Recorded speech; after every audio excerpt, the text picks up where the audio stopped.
जला दे ओ दासी मोला बना ले माँ, दासी मोला बना ले माँ।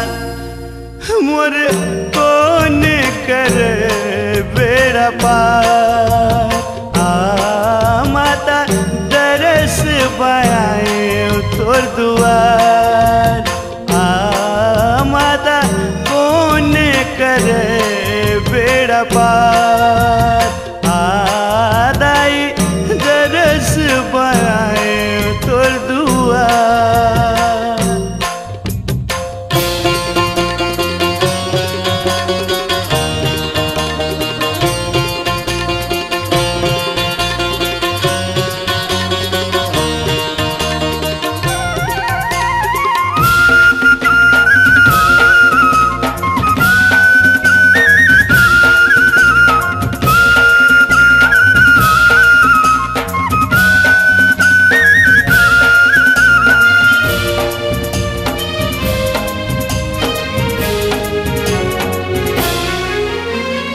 माथे तिलक चंदन बन फूले, फूल फूले है दुआरी दाई वो, फूल फूले है दुआरी वो। आँखी आँखी महतारी झूले, दासी के आशा दुआरी दाई वो, दासी के आशा दुआरी ओ। चंदन पिढ़ुलिया लीम के डारी, चरण ममात नवाओ दाई वो, चरण ममात नवाओ। मैं अपराध जन्म के दाई, मुँह मांगे फल पावा दाई वो, मुँह मांगे फल पावा वो। दुख पीरा के तही सहैया, बिगड़ी मोर बना दो, तन कर दिया मन कर बाती, प्रेम के दिया जला दो। बिगड़ी मोर बना दे वो, बिगड़ी मोर बना दे वो, बिगड़ी मोर बना दे वो, बिगड़ी मोर बना दे माँ।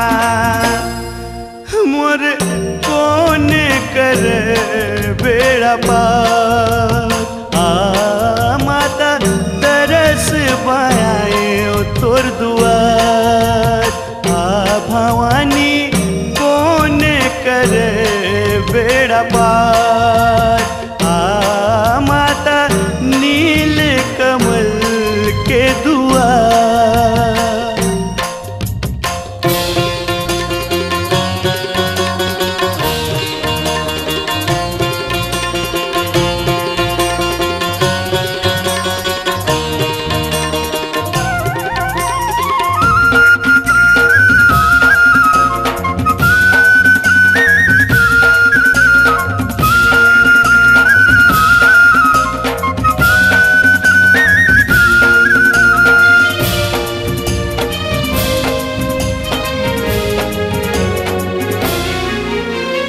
ये मौका दोबारा नहीं मिले, भागमानी बन जाते हो दाई वो, भागमानी बन जाते हो।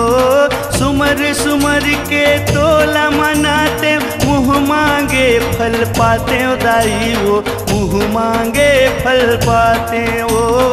अनबुद्धि हाँ पापी दाई, मैं अवगुणी हवा जाओ, मैं अवगुणी हवा जाओ।